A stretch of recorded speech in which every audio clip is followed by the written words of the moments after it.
What's up, Quakes fans? Welcome to another episode of Tectonic Takes. I am your host, Abram, here, joined as most times, I can't say as always, as most times, with my good friend Devin. Devin, how you doing? I'm doing good. I'm doing good. Next week is St. Patty's Day, so I'm looking forward to that. Yeah. You're talking about coming to SF. I'll have to go back to my mom's house and then we'll hang out and do something. Dude, let's. Um, There's gonna be a parade in SF. I want to go attend that. yeah, that'd be fun. I've never gone, so that would be pretty fun. Same, yeah. Um, Speaking of mobs of people, um, there's something that's gone on in QuakeSpace that you may or may not know about. So my beloved Quakes 2, uh, the MLS Next Pro version of the Sound of the Earthquakes, obviously, are no more. Well, they still exist, but the thing is, they're going to go under a new name called the Town FC. The Town FC is spearheaded by Benno. I don't know how to say Nagel. his last name. Nagel. That feels right. I apologize, Benno, if I um, butchered your last name. Didn't mean to do that, but um, yeah, there's a lot of mixed feelings about this move. So Quakes 2 is rebranding and taking the name the Town FC, and they will be playing in MLS Next Pro with New Jersey's new crest, new stadium. Um, Devin, what do you think that the general public's feelings have been about this so far? Well, from what we've seen already on Instagram and Twitter, a lot of fans from the nearby location do not support it whatsoever. Mainly because of the connection between John Fisher and the Oakland area. There is a lot of fans that say John Fisher's associated with this deal. We don't want anything to do with it. Get out of our city. You name yourselves a town, but there is no town. Um, there's a lot of negativity towards this deal, and there's no longer a Quakes name to it. Can we make hashtag there is no town? There is no Yeah. town. What are you talking about? Hashtag there is Um, no town in the chat. yeah, so yeah, there's a lot of negativity. I can't say I totally understand everything going on because that's like a more complicated aspect with the Fisher, association.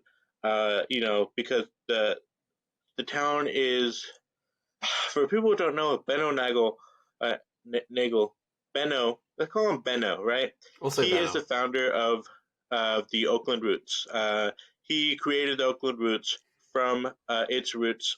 He has a extensive background in soccer, European soccer. He's learned abroad. He's done a lot of stuff. Apparently, he learned Spanish. He learned Dutch in the same Dutch class as Tecatito Corona at Twente when they played there. So that's crazy. But anyways, so this guy founded the Oakland Roots, and then um, due to reasons I don't know, I'm not aware of, I wasn't there. He was fired by the board. So this team that he created fired him, and there's a lot of speculation about why that was, and I can't comment on it personally, but doesn't look good. It's not a good look when your own team fires you.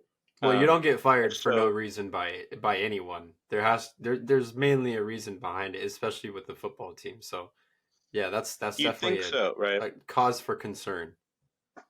Right. Yeah, I definitely agree.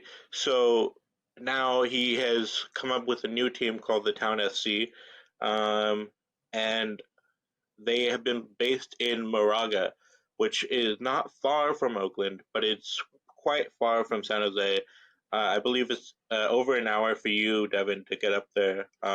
It is. It's not much. It's not that far from me, honestly. But I'm still. I don't think I'll be attending too many games.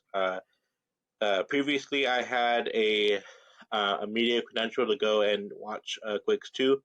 Um, what was Quakes 2 at PayPal Park, and I had a great time. I used to sit on the center field line, and I'd watch every game, whether it was raining. We're outnumbered by the opposing fans. I was there, and the fault liners are there with me. But we kind of all feel blindsided by this. they took the Quakes 2 team away from us. That's how it feels, and that's how a lot of people, I think, are reacting to this. But the Oakland fans of the A's and of those organizations, they seem the most upset by this. Absolutely. And a lot of the fans say that they're just going to support the Roots anyway. There's no difference in what they were going to do. They feel more confident in the Roots ownership and how they were backing the fan base and the team.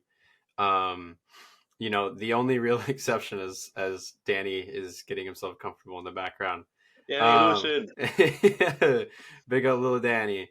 He didn't make it to the TV show, which I'll mention in a little bit, but um, yeah, no, it's I don't have really words to say over this except for the fact Right. that there's really no point in a fan's eyes as to why we partnered with the town, except for the fact that Quakes 2 wasn't able to play at PayPal Park like they used to in the last couple of years. Right, and that I think is a valid, reason to seek out another stadium, another field to play at. I think that's totally valid.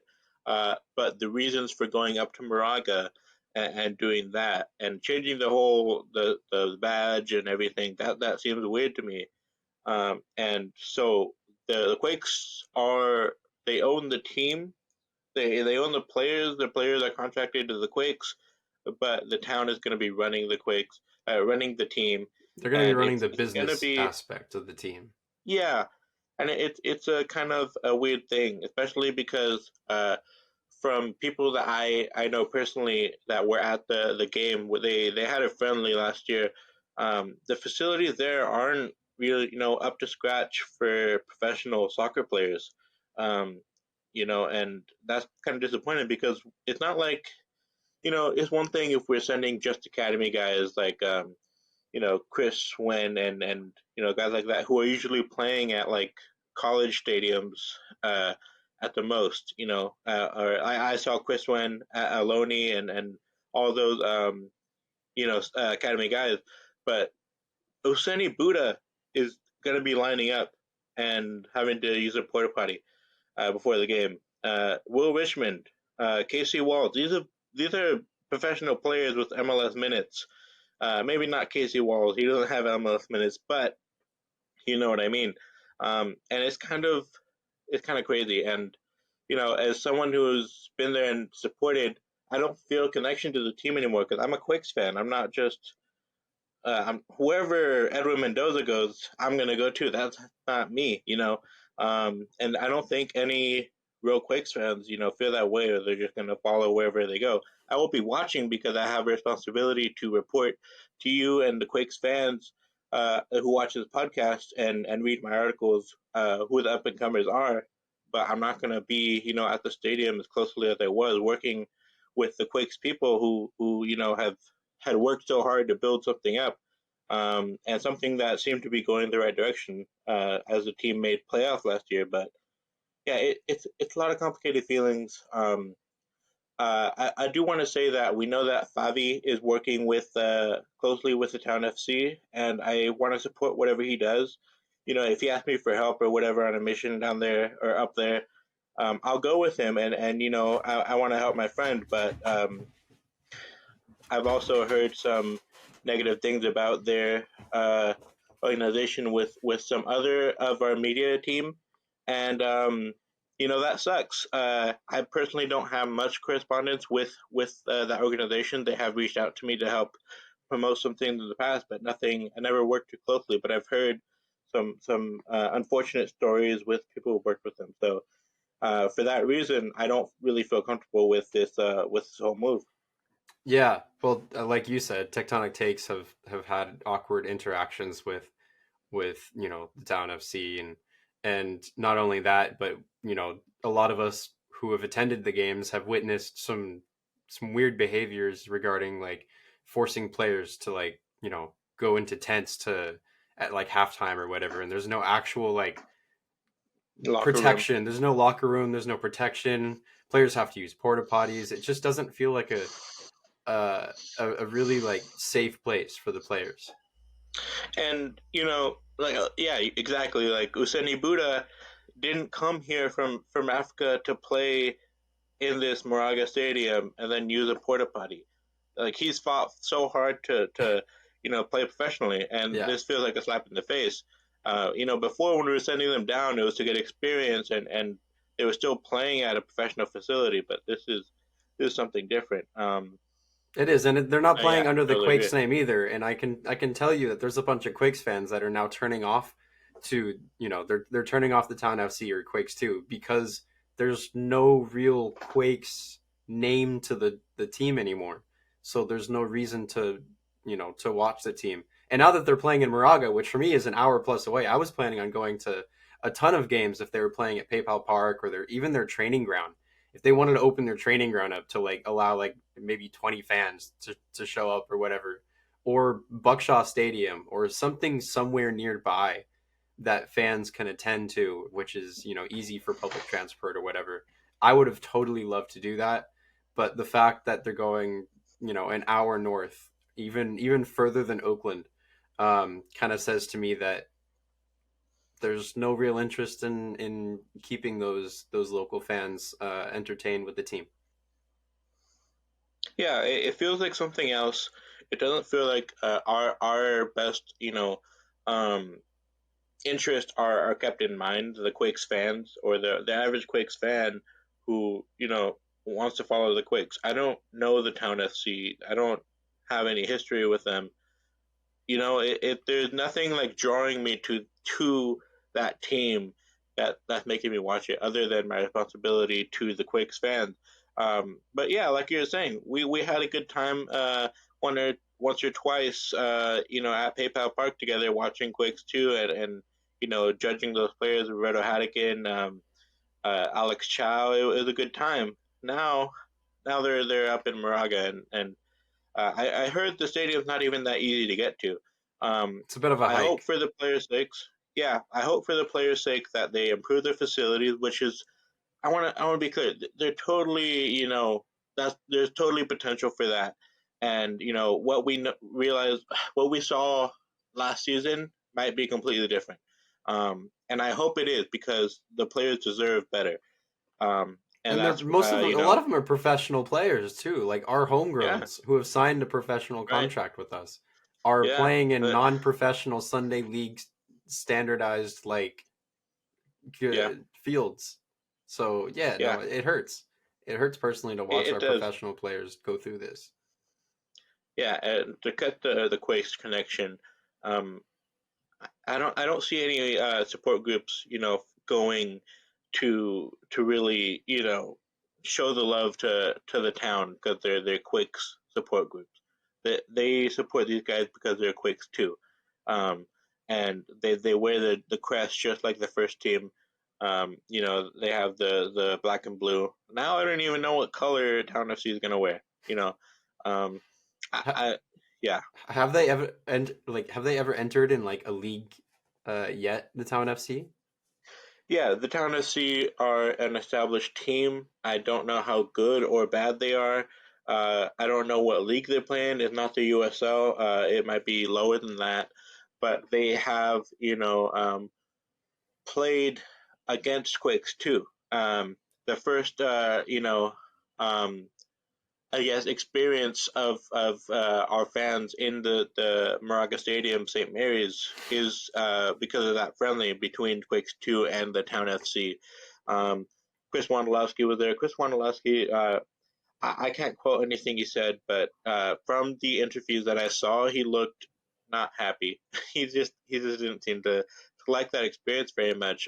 I'm sure he wanted better facilities for the players and everything that comes with that. So um, yeah, like I said, I hope they improve. I hope that this works out. I honestly, I do hope the best for the Town of Sea because this deal is done, right?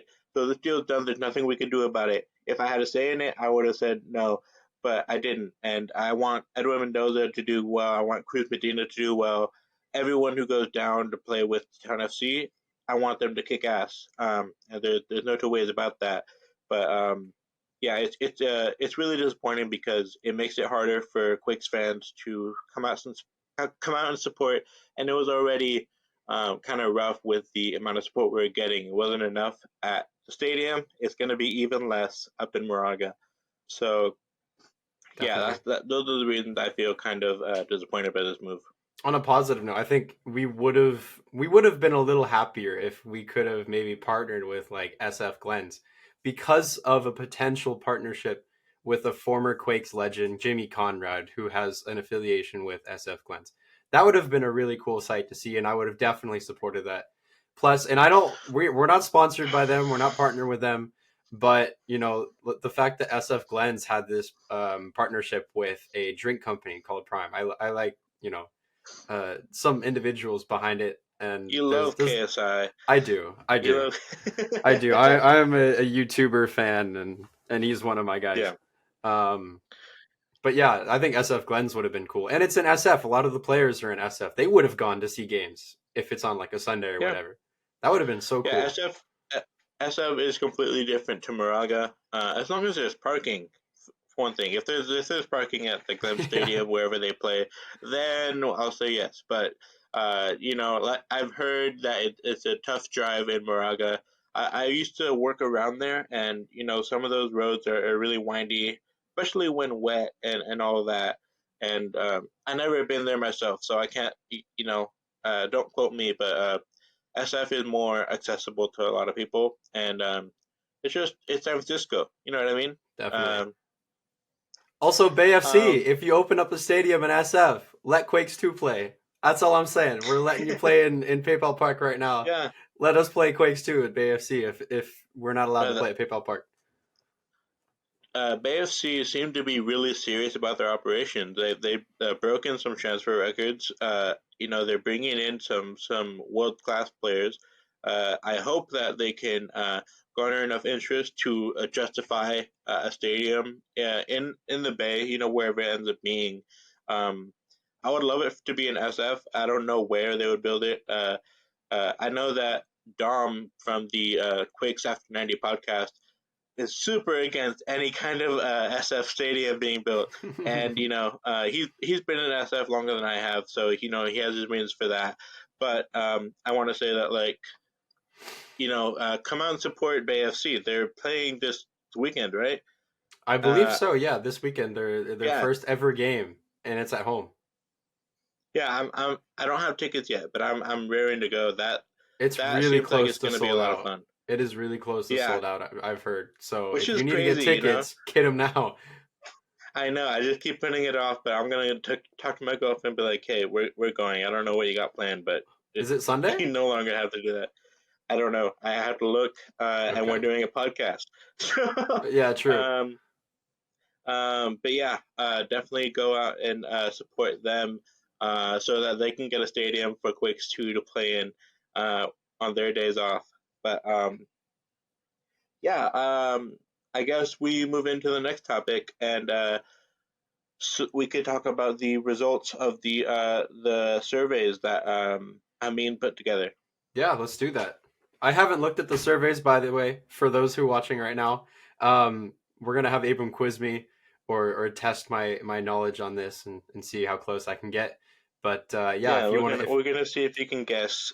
We're gonna see if you can guess the opinions of Quakes fans, and see if you can kind of suss out what the average fan is thinking. and now that we're 3 games Um, in, there's going to be a different change to set opinions. If we yeah, ask this people now, this data was made about a month ago, 3 weeks ago. So we hadn't played any games yet. We hadn't talked about the game in the Vancouver game, but we'll we'll get to that we'll because get that to that. was There's two big updates we'll get to, and that's one of yeah. I don't want to. I don't want to talk about it. them. But yeah, let's talk about the quiz. Once again, shout out to Hameen for making this. So we got 103 total responses, which is over 2 times the 2023 postseason survey, and that is awesome. I'm glad we're getting a bigger reach on just a survey. You know what I mean? Right. Um, It's impressive we but get yeah, those let's see. numbers now. Like we're just growing Yeah, in statistics, and I love to see it. definitely. Yeah, I hope we can continue this growth. So the first question, it was a simple one. Tommy Thompson, yay or nay? What percentage do you think said yay? Okay, we're going off these numbers. Yeah, I want to say it preseason. A really close guess, I feel like would be 50-50, a yay or nay. Yeah, this is But before this is uh, before the Vancouver Ahmad game. Ali. Yeah, before the Vancouver game.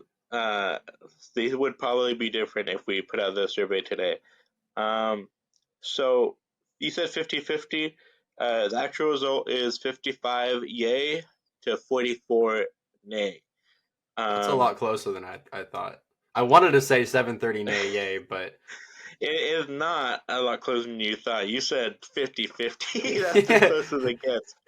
I went with the But no, realistic answer, but the one yeah, I I know wanted what to you mean. say. I know what you mean. Yeah, yeah. Yeah, definitely. Yeah, like I said, we talked about this on the podcast. I like Tommy, and so my opinion is yay. Do I want to see him on the field? Nay, Yeah, I do I not. think Hameen left that question vague for a reason. I might have said that on Yeah, the last one, or one of the podcasts prior with you. But he left the question vague for people to see like what their responses are and personal answers and whatever.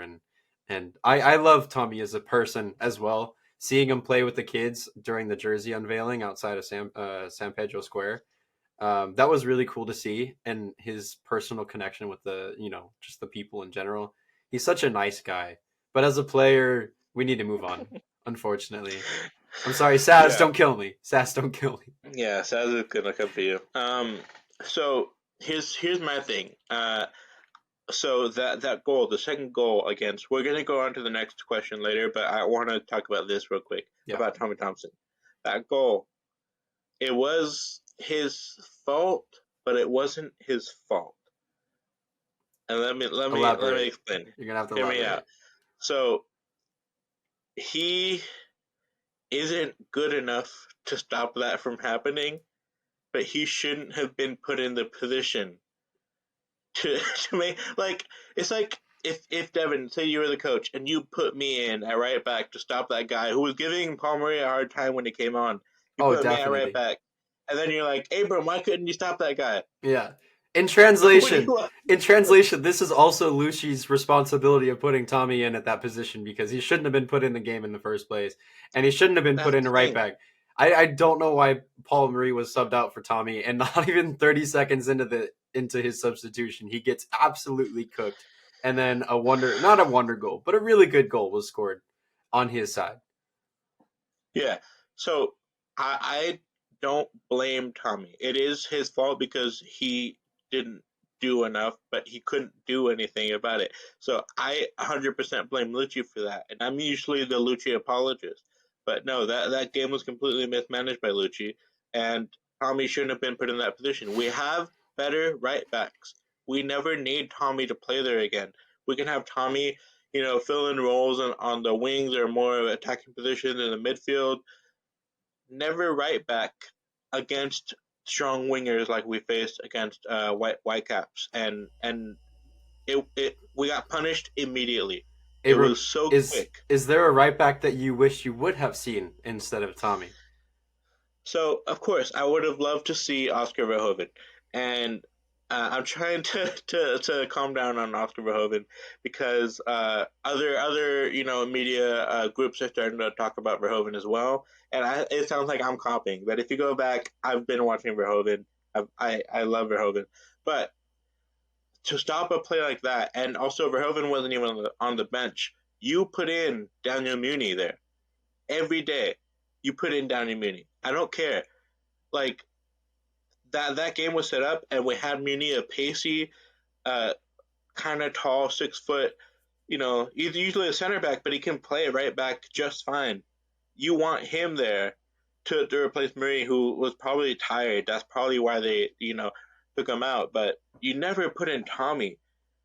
You know what I mean? It's ridiculous, and I can't justify it. I don't.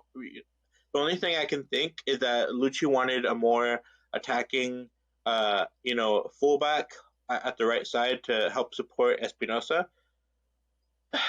Well, It, that's an it issue I wasn't. have with Tommy Thompson. If he is an attacking fullback, he has no pace. He can't track No. back. He can't do anything. There was a moment where Tommy Thompson was the only defender, and Vancouver was attempting to lead a counter. The ball was in the air, and Tommy Thompson was running backwards, attempts to head the ball, and completely misses it. Then, when With his Vancouver collects ponytail. possession, Tommy Thompson literally grabs the guy by like the neck area and just throws him down for a yellow Can, card. can, can we say that that's the best possible thing Tommy could have done in that situation, to grab that guy, because he's not catching him. Oh, he's not He's catching him. not Like, catching him. but the fact that he completely missed the header, I have no idea. He Yeah. wasn't under He, pressure at he the time. he tried to head it with the back of his head, Yeah, like when but there when was it no bounced there back was up. no Quakes player nearby. Even if you made a connection on the ball, it's going straight to a Vancouver guy on a counter, and then he wouldn't have been able to tackle any guy. And you would agree, we'd prefer Muni be there, who has amazing recovery pace, And who's is one of fine on the the ball, fastest on the team. one of the fastest on the team, fine on the ball, has great physical attributes, is a defender. You, you know what I mean? Like, if we play Football Manager, we would never put Tommy in that situation. But Lucci, for some reason, it's so frustrating, because I had high hopes for Lucci when it first came in, and things like this, small things that seem obvious to us, uh, are just being overlooked, and it's costing us points. We lost 2-0 to Whitecaps not because of that, but that caused the second goal. That goal was Definitely, because of that sub. definitely. Anyways, next Next question. question. Yeah. But yeah, I think we're in agreement there. Okay, so this one should be pretty obvious. Which of our 2024 new signings are you most excited for? And Do you need? this was before the season started, so I want to say. Well, I guess if you want to say the players first, I think I know what the players are, but let's clarify for the audience Sure. who could be confused here. Okay, William Yarborough, Preston Judd, Victor Costa, Alfredo Morales, Bruno Wilson, and Amal Pellegrino. Um, well, I know you. I guess it was a different question. I want to say Amal Pellegrino. Amal Pellegrino was probably the most hyped player on Yes. this list coming into the season. 81 people said Amal Pellegrino with 78.6%. I love Amal, and I love like You love them all? I love them all. I love them all. All the players. All the players good. So I said last podcast with Ivan, like Amal has such good off the ball skill. He's proven himself quite well on this team. Even though I'm still, Benji in because of his performances in the past. Amal Pellegrino really is good at off the ball movement, and I'm really happy with what he's doing, except the fact that he just hasn't been able to find himself in a position to pull the trigger on net. And that's not really much fault to him, because in the tactical sense, I see that he sits in between the left back and the defensive mid on defensive positions. So he sits right in the middle between those guys. And when he sits so far deep, he's not able to counter. He's not able to sit so high and provide an offensive dangerous look for the team. He gets cut away from his most dangerous aspect of the team or of his contributions. That's what I want to see in Amal, is to sit further up the field instead of so far back in a defensive position. I think Jackson and Grezzo and Paul Marie, whatever side he's on, can cover what Pellegrino can do defensively. Yeah. So to clarify for me, when you say the left back and the CDM, do you mean our left back and our CDM? Yeah, our left back and our CDM, like helping out with our team. Okay, yeah.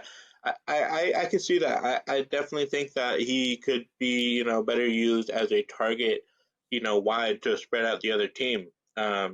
And when he's like kind of in that pocket with where we already have cover, that it's not utilizing his strength. So I definitely agree with that assessment. Yeah, I think that we're gonna see more from Pellegrino. I think that he's had chances already, but he obviously doesn't have a great chemistry with the rest of the team. I think that he tries to make passes to Jabo, who is like 3 times it happened. He's already running somewhere else, and then the ball like just goes to the team. Just misplaced passes like that, misread plays. I think once we can get those, plays around the opposition box to work, we're going to see a lot more Pellegrino assists and goals. He was unlucky to miss that header against Whitecaps. What do you think? Yeah, I didn't really get to see much from my Mm, personal point of view. I had a pole in the way, yeah. so I didn't I Mm, didn't really see the opportunity as clear as I wanted to. Um, but yes. I did see the ball just go over the bar, and I only Mm, found out it was Pellegrino after the game. He, mm. from the people I've talked to who sat in the regular seats, um, yeah, you should have put that one away. So yeah, it was like it was at a really good height for him, but he kind of got under it. And when you like just headers are such precise science, he just got under it and it went over the bar. It was really he should have scored it, to be honest, or got it on target.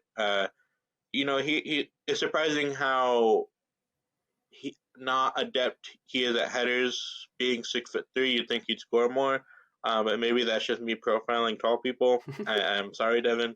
Um, but no, I think that we looked better until Whitecap scored. As soon as they scored, they took the game back, and we kind of fell apart. We lost spirit right away, but we were knocking on their door right before that, and Pellegrino was a big part of that. And I think that if, like I said, if the chemistry was working, then we would have scored before that, and then maybe the game changes completely. So um, I think that there are good signs, but it's not looking good right now because we are 3 losses in a row out of 3. So not great. Not great at Let's talk all. about let's talk about the next question. Let's go. Okay, which of our 2024 re-signings slash extensions are you most excited for? So we have Rodriguez, Jackson Newell, Will Richmond, Jack Scan, Useni Buddha, and Carlos Acapo. I want to say a capo. I know a lot of fans. Over, Wait, what was the first two? God, Rodriguez and Jackson Newell. Well, Rodriguez is probably going to be the favorite, but a capo is well talked about. He was well missed last game. I think Yeah, looking at it 3 games in, Carlos Capo might be the leading favorite guy. Um, Especially because his presence just was completely missed, subbing in Tommy yeah, Thompson for Paul Marie. Paul Marie would have been the guy to either sub in or for a capo or the new left back. I can't think of his name right now. I'm yeah. blanking out. Um, but Costa. yeah, a capo was greatly missed, even though Rodriguez's contribution so far is greatly appreciated. I think overall a capo has a more of an influence on the team because of the depth we have in the position. Yeah, I think that there definitely is a case for that since the Capo hasn't been playing. The question is like, what could we be if we did have a Capo? Um, the answer to the question, however, is Rodriguez. Rodriguez was one of the MVPs last season, not the MVP, but he was a great player for us. So most people were excited to see him come back with a 52.4% approval rating. Um, one person said, or 1% of people said Jackson Yule. Wait, no. 3.9% of people said Jackson Yule. 1% of people said Will Richmond, which is very surprising to me. I think it was Will. He's a, I think yeah, it was Will. like I'm excited to have a job. Heck Yeah, yeah. that's awesome. He's a great player. I think that we could use him, but I think our wingers have been kind of like set in stone for a minute now. So he remained as depth, but he's a pretty good player that we should consider in the depth chart. He's kind of like is a Quakes 2 player in most of our eyes. Um, but yeah, Carlos Capo got second place in that with 18.4% of the vote, and then Jack Scan right behind him with 17.5. which I think that's pretty reasonable. I was also excited to see Jack Scan come back, and Acapo was like, we needed to make that done. Acapo and Rodriguez were like, if we don't make this done, then this season is kind of a bust. So I'm glad we got those two through the door. Next question: who will be the breakout player 2024? This is a question where I went off about Oscar Verhoeven for about 20 minutes and Yeah, then that's the picked one. Preston Judd. Um, who? Okay, I'm gonna name the players for you, and then you can guess who you think was voted to be the breakout player of 2024.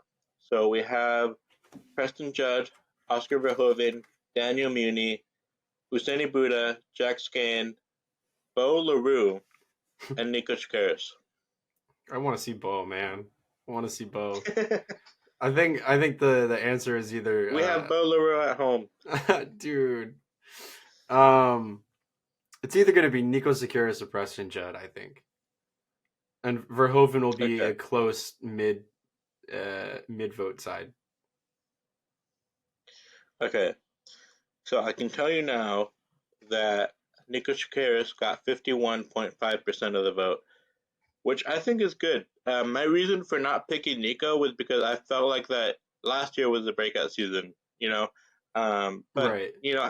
I understand. He's still young and he hasn't scored in a MLS match yet, so we're kind of like waiting for that to happen. Um, We're kind of waiting for him to Second play. place, yeah, he is hurt, but god dang, is he huge? He has grown a lot. If you seen the videos, he's been working out. He looks like a man. Um, yeah, he's a man now. So second place was Jack Scan with 20.4% of the vote, and third place is Preston Judd with 13.6%. Okay. I Okay. find that surprising. I find it surprising to see that people voted for Preston Judd over Oscar Verhoeven.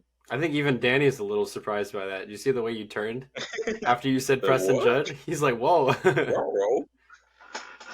No, yeah. I mean, Preston Judd is kind of the one of the revelations of the season so far.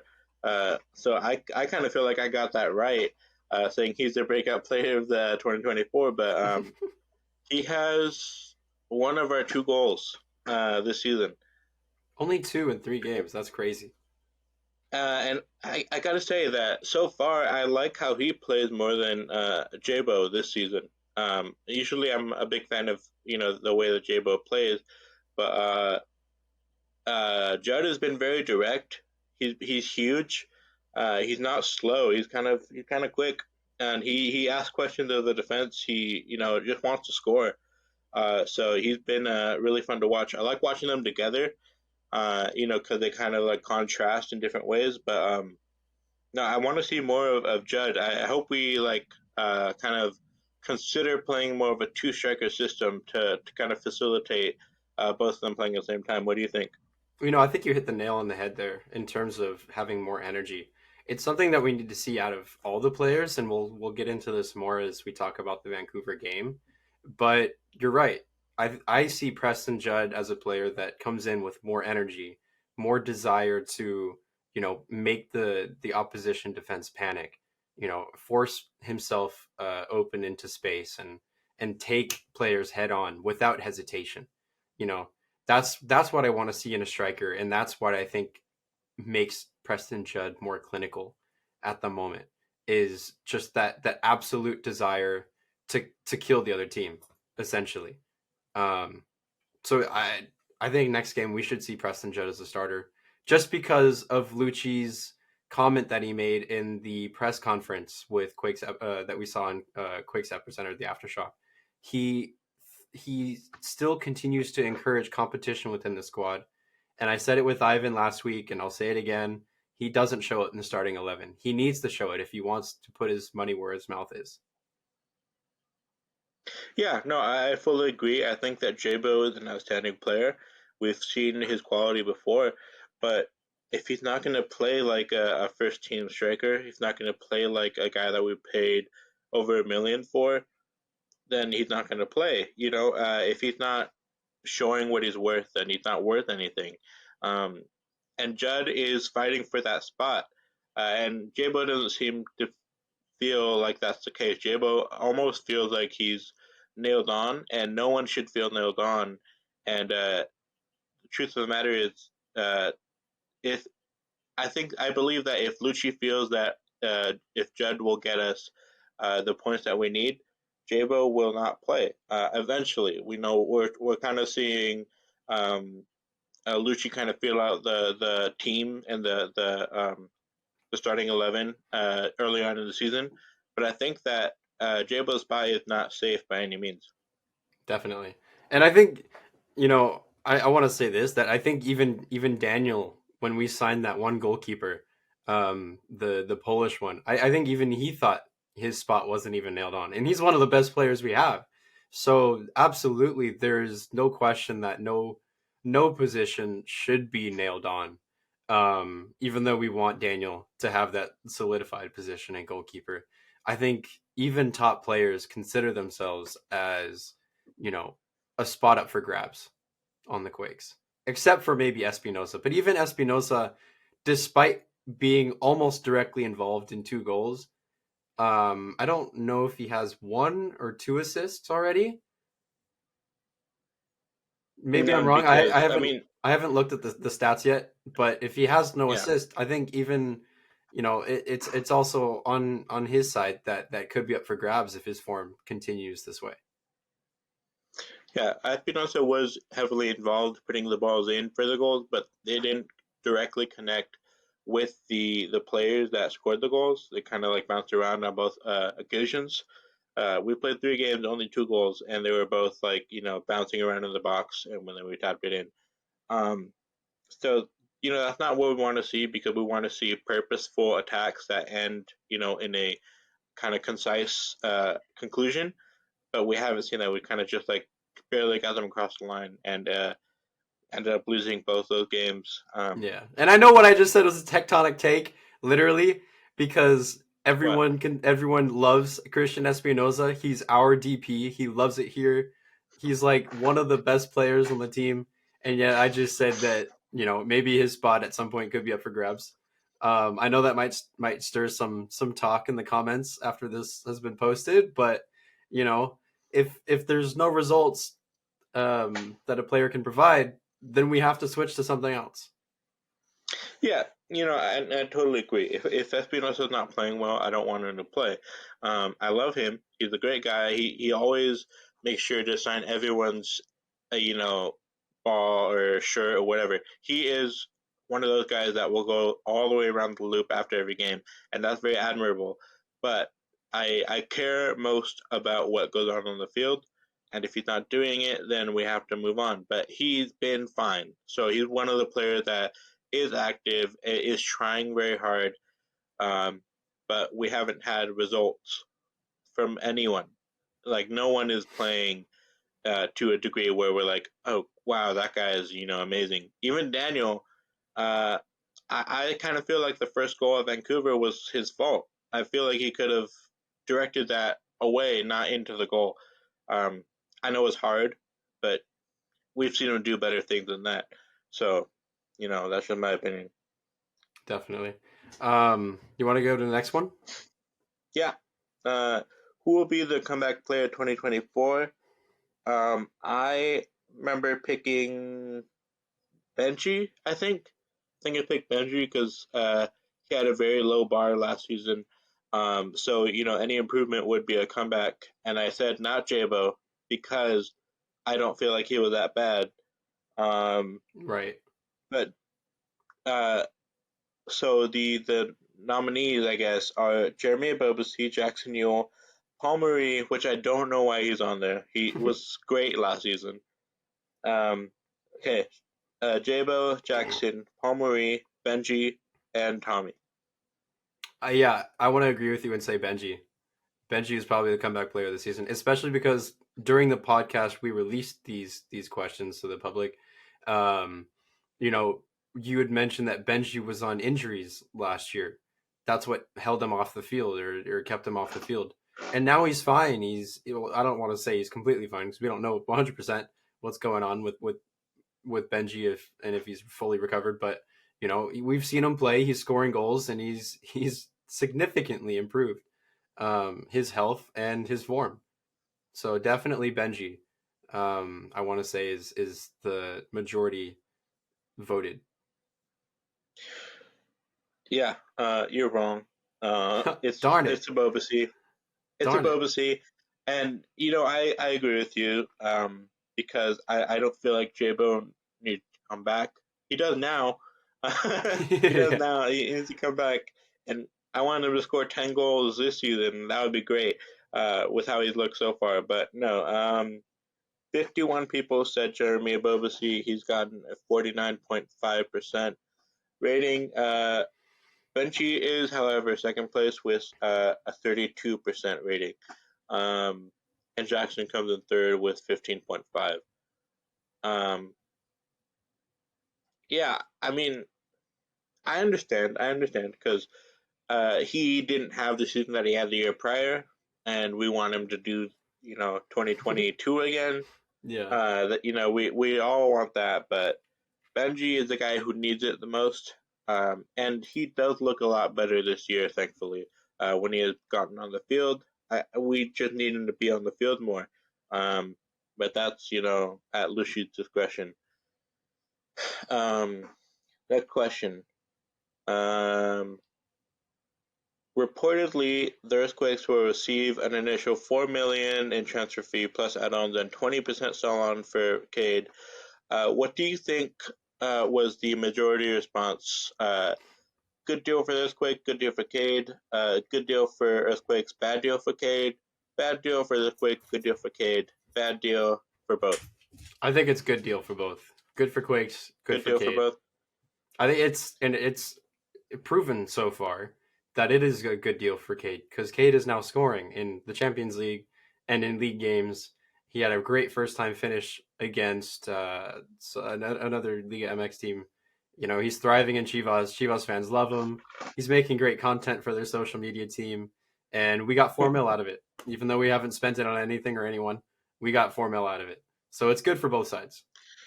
Yeah, I'm hoping that we end up using that money well. We haven't seen too much of it. We've made signings, but nothing too expensive, and we really want to see a statement made.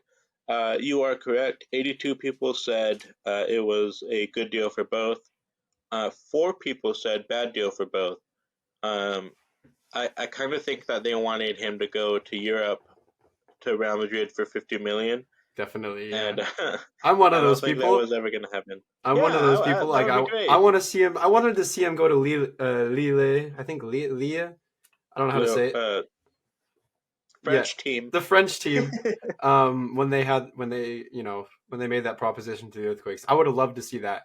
But unfortunately, that didn't happen, and now he's at Chivas. Although we have a 20-something% sell-on clause, so we will get money if they end up selling Cade to someone. Yeah, so the situation is kind of like good for us, okay for Cade, because he wanted to go to Europe. He's Yeah. not, but he looks very happy at Chivas, and he's doing okay. He got booed as he was walking off the other game, according to Fabian Rankel. Um, that's just par for the course. I think in Mexico you're gonna get that. They were more booing the performance of the team rather than Cade himself. At least that's what I choose to believe. But I think Hmm. that he's picked up form. He looks a lot better for them than it did for us. So I think overall it's going to end up being good for Cade, especially for him as a person. But one of these days we're going to stop talking about him because we still talk about him a lot. He's long gone. He is a homegrown after all. It's hard to escape him. Yeah, yeah, definitely. Um, okay, so people ask, are you optimistic for the 2024 season? Uh, so last year, last year, the results at the end of the season, right after the season ended, uh, we took a poll, and the results were god dang, that's small. 68% said yes, and 31.9% said no. what do you think was the percentage for the preseason of this year?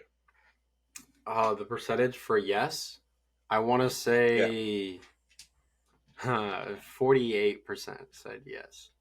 48. You think 48. everyone like hell no? You think 52% of people were like very Actually, eh, actually, no, I want to take that back because we actually finished with a play-in spot or playoff spot, um, and we hadn't played any games yet. So maybe 64 yes, and other percentage no.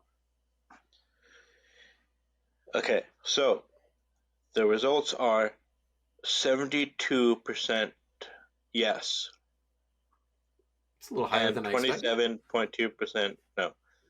So yeah, so I guess we had just signed a bunch of players and we were optimistic. Right now, I think that your initial guess would be what people feel. 58% people were like, no, we're not going to do this. I think it's much Um, lower than that now. Yeah. yeah. It's really it's bleak. It's looking bleak. But I wish to go back to that time a few weeks ago before we had played any games, so I could still be happy. Um, okay, um what is oh so what do you this question is, what is your expected result for the home opener versus LA Galaxy? And we know how that went. But so the three percentages: a win, draw, and a loss. What do you think the win percent uh, Oh prediction gosh. was? Well, that's some PTSD. I think when this was made, Galaxy didn't make all those dangerous signings, you know? Mm-hmm. So I want to say that the fans were a little more optimistic given the Galaxy's preseason results and they kept losing and losing a lot. So um if there's only two options, I want to say the optimism was around There's 60 three set. There were three. I want to because we say can win, lose, or tie. close to 50% said yes. So the results are 56.9% believe that we were going to win that match. Okay. And only 11.8% believe that we're going to lose. Um, those guys are smart because that game was an atrocity. Oh gosh. I don't want to relive that game ever again. Yeah, I wasn't Ever. here for the I didn't get to talk about it because I wasn't here for the post game podcast. Dude, I'm going down Yeah, for the LA one. I'll be in LA for yeah, the next one. I'm really scared. yeah. That was rough. I think that's all the questions that we have to go over. But yeah. Who are we facing next, Evan? It Next game is against Sporting Kansas City Saturday, March 16th at 5:30 p.m. Yeah. How does it show you there how they've been doing? Because we didn't play well last time against them either. Well, their win probability is over 50%. It's 57%, and SKC's current standings I think are fairly high. Um, they drew to LAFC 0-0. They drew to Philadelphia 1-1, to Houston Dynamo 1-1. And then they beat Atlanta United in, I would believe, preseason 3-1. So all their games so far in the season have been draws. So they're technically one win above us because we've had no points whatsoever. Um, Mhm. so it is what it is. Yeah, but if consider this, so if they can only get draws, then when we play them, we might get a point. We could. Hey, We that would be an could. improvement. I want to So, say in the comments there's a new nickname for Luchi Gonzalez and it's Luchi Gonzalez because of the amount of times draw. because of all the times he drew last season. So that is a nickname in our Discord for Luchi. I bet. I bet we miss those draws now.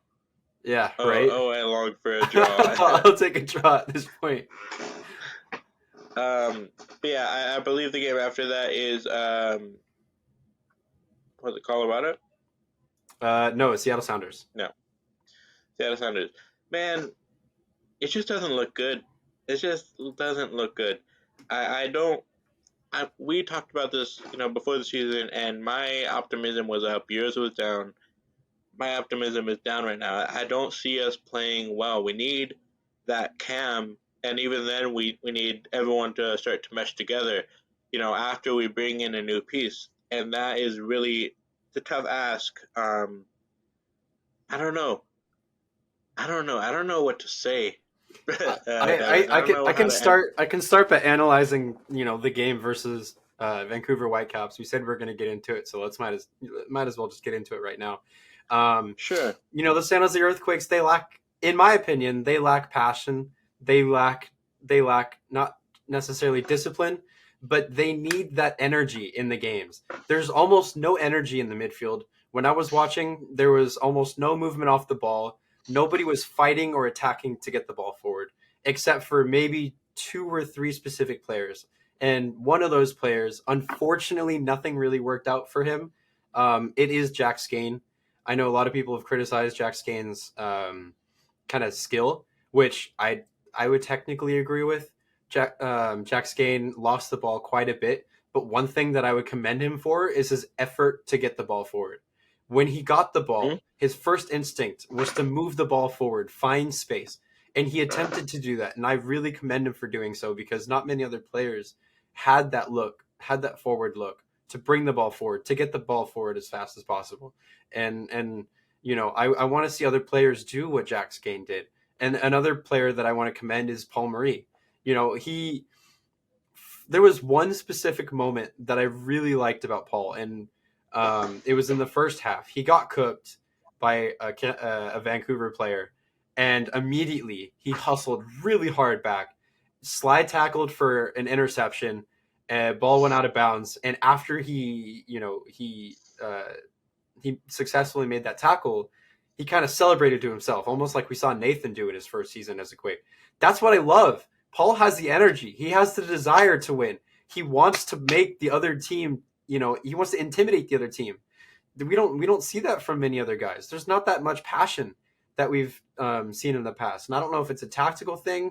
I don't know if it's something that Lucci just hasn't said to the team, but we just need to see that. Fans will come to the stadium to see a passionate team bring energy game in, game out.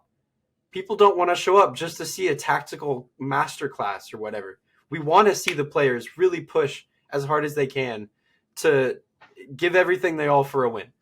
That's almost all we as fans would ask for. The stats can say something else in terms of a talent of a player, but we want to see the passion. We want to see the energy. We want to see the hustle. We want to see the desire. We want to see our team on top. And you can't do that if you don't have the passion for a win. No, yeah, that's really well said. Because I would agree. I'm usually the guy being like, "Hey, let's calm down." Because last season I didn't think it was a necessarily a passion problem. Uh, Now I do. I think that you're right. A lot of these players just like they don't. I don't know what it is because these are intangible things. You can't coach players to be more passionate, right? You can try and motivate them, but that's all you can really do and just hope. But we went one goal down against Vancouver and we fell apart completely. We didn't have the spirit to keep fighting and then try to get that goal back. Uh, Buddha was one of the players that I also would like to commend because he came off the bench and he was running all over the place trying to get the ball back. You're right. Um, it was one of his best performances, and we got cooked. He didn't even, do that much on the ball, but he was one of the only guys fighting, along with Jack Skane, along with Paul Marie, like you said. Um, but yeah, there needs to be a change in the demeanor of this Quakes team before Saturday, and it's not going to be easy for these guys because they're going into rough atmospheres with passionate fan bases and teams that we've lost against, in the past. And there's no break for these guys. The season is starting. We had the off season. Now it's the real thing, and they don't seem up to it. So they got to get up to it. Um, and we are as fans are hopeless and helpless to make an impact on that. Uh, unless we're at the stadium, cheering them on. Unfortunately, we're not going to be able to do that this Saturday as they are in Kansas. But yeah, I would say I agree, Devin, that you might not want to come out and support this team with how we're looking because things look bleak. But I think right now is when they need us the most. What did you say? I agree. I think they need all the fans that they can get, behind the team. Without the support, there isn't that much need to want to play as passionate as you would. You need those fans to really give you that extra edge, and I think from what I heard, a lot of those fans came out during the Vancouver game. I was kind of surprised by the attendance numbers for that. Um, but I'm also happy that fans showed up and they had a vocal support for a lot of our attacks. And we need it again for the upcoming home game versus Seattle, and hopefully we can all get together for an away game versus Sporting Kansas City and send as much good vibes as possible for the team. We really need a result, and if we can get it, if we can start it away, that would be the biggest positive of the season that we can start with. Yeah, definitely. Um, I think with all that being said, um, I think that's gonna do it for this episode of Tectonic Takes. Um, Devin, where can they find you? They could find us on Twitter, and they can find us on Instagram and on the Discord. Come to the Yeah, Discord and definitely. chat with us. Yeah, there'll be a link in the description. Hopefully, if editor Devin remembers to put that in. But yeah, There's that's there's there's one more thing that I'd like to announce. sure. So I had someone hit me up from KPI Right. X5. He came and interviewed me. They were looking for a passionate Earthquakes fan to do a piece on a video that they wanted to shoot for TV. So they came and interviewed me at home. I guess I'll show you the background that they interviewed in. That's like my little wall piece that I had going on. A bunch of bobbleheads, old Quakes banner, a bunch of really cool stuff. Um, so yeah, he came to my house, interviewed me. He followed me, and admittedly, I stood with SJU for for the game against Vancouver, and so he did a little recording on that. So you'll find it in about Mhm. a week and a half, and follow me on Twitter, and I'll post the. Hopefully, it's on socials, and I'll post about it there. Yeah, no, that was a really cool opportunity. It was cool to hear about it when you talked about it to us, and I think that your room definitely is one of the coolest Quakes atmospheres that there is, even in the stadium. It probably rivals the stadium for Quakes just vibes. You know what I mean? Definitely, yeah. Um, yeah, one day I'll get there as well. Especially if you just keep giving me stuff, you just keep handing me all your leftovers. Then I'll get there. We still got that Um, shovel somewhere. yeah, that shovel. I mean, yeah, I kind of blew you off at the stadium because I was kind of, doing stuff. I was very busy that day, but one of these days, I'll take that shovel from you. Absolutely. Um, but yeah, you can find me at L Bombastic on Twitter. And like we said, make sure if you're not already, a lot of you guys are already in the Discord if you're watching this, but make sure to check out the Tectonic Takes Discord. Like I said, link in the description. It's completely free. There's no charge to get in. And it's one of the best places to talk about Quakes, whether the game's happening currently or not. Definitely make sure to check out our game day chat, as well as all the other things that we do in there, Minecraft, um, clubs, FIFA clubs, all kinds of things. We got a lot But of yeah, gamers in there. We have a lot of gaming so nights many. together. So if you're a gamer and It's you're a Quakes fan, you're looking for other people to game with, join the Discord, hit one of us up. We will definitely play with you online. Yeah, definitely. Uh, yeah. With that being said, we will see you guys next time. Go Quakes.